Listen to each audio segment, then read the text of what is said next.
Assalamualaikum warahmatullahi wabarakatuh. Hai, aku Riri Yunia Lestari, mahasiswi jurusan Tasawuf dan Psikoterapi semester 5. Pada video kali ini, aku akan mencoba untuk menjelaskan pengertian serta konsep makomat dan juga ahwal. Kemudian, aku akan mencoba membahas mengenai masalah-masalah sosial apa saja yang terkait dengan makomat dan juga ahwal. Nah, kita masuk kepada pembahasan yang pertama, yakni mengenai pengertian makomat dan juga ahwal. Nah, makomat sendiri merupakan jamak dari kata makom yang berarti kedudukan atau derajat. Sedangkan menurut para sufi, makomat adalah kedudukan yang dapat diperoleh oleh seorang hamba ketika seorang hamba tersebut melakukan latihan spiritual, mujahadah, maupun peribadatan lainnya.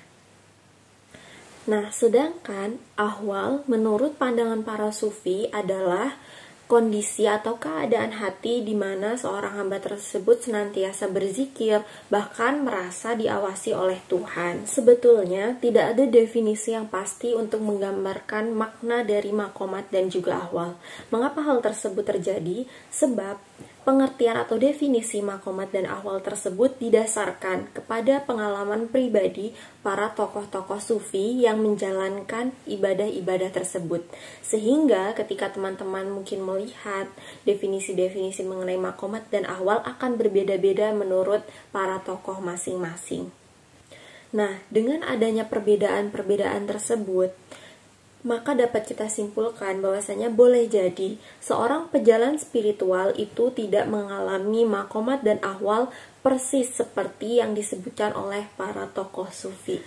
Dalam konsep makomat dan juga ahwal, makomat diartikan sebagai stasiun-stasiun yang akan dilewati oleh pejalan spiritual sebelum mencapai ujung perjalanan, yakni makrifat kepada Allah.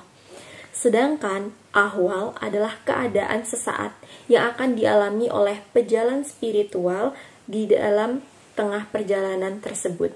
Hal ini mungkin akan menggambarkan bahwasannya ketika seorang pejalan spiritual melakukan makom-makom yang sama seperti para sufi tersebut, namun belum tentu seorang tersebut akan mengalami keadaan atau hal yang sama seperti yang dirasakan oleh para tokoh-tokoh sufi tersebut.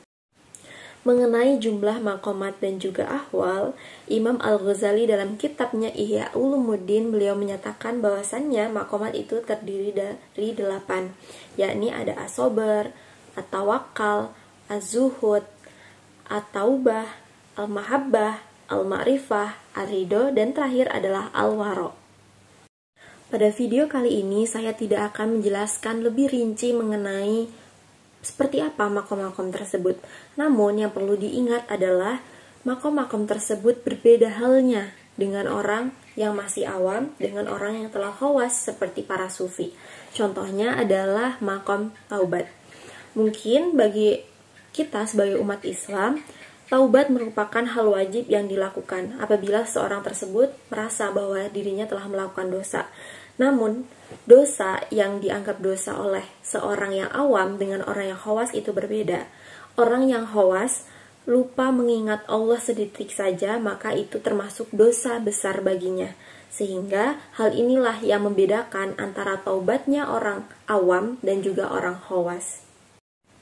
Nah, setelah pejalan spiritual tersebut melewati makom-makom itu, maka otomatis seorang pejalan spiritual akan mendapatkan yang namanya hal atau ahwal.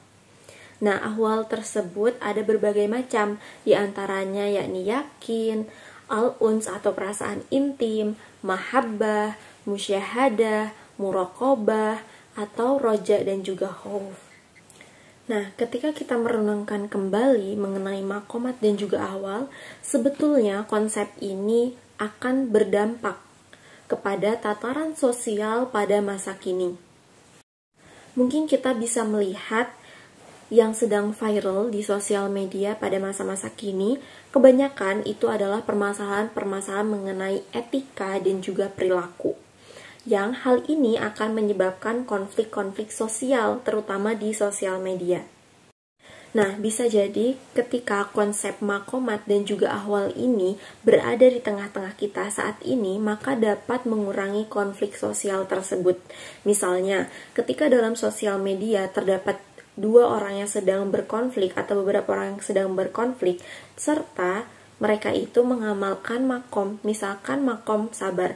Ketika seseorang berada dalam makom sabar, maka dia akan dapat menahan amarahnya, sehingga menahan amarah inilah yang akan mengurangi konflik sosial tersebut. Nah, selain itu, dalam permasalahan etika dan perilaku, kebanyakan didorong oleh faktor ekonomi. Sedangkan faktor ekonomi itu akan berkaitan dengan sifat serakah. Nah, sifat tersebut memerlukan yang namanya makom tawakal. Ketika seseorang itu tawakal atau menyerahkan segala sesuatu kepada Allah, maka hal itu akan mengurangi yang namanya kesenjangan sosial. Itu tadi merupakan beberapa contoh permasalahan sosial di tataran masyarakat saat ini. Nah, hal tersebut membuktikan bahwasannya makomat dan ahwal sebetulnya apabila berada dalam tataran masyarakat, maka dapat memotivasi individu tersebut untuk tidak melakukan perbuatan dosa, serta tidak melakukan perbuatan-perbuatan yang merugikan orang lain. Nah, sekian yang dapat saya sampaikan. Semoga dapat bermanfaat untuk teman-teman yang sudah menonton. Thank you for watching. Wassalamualaikum warahmatullahi wabarakatuh. Bye!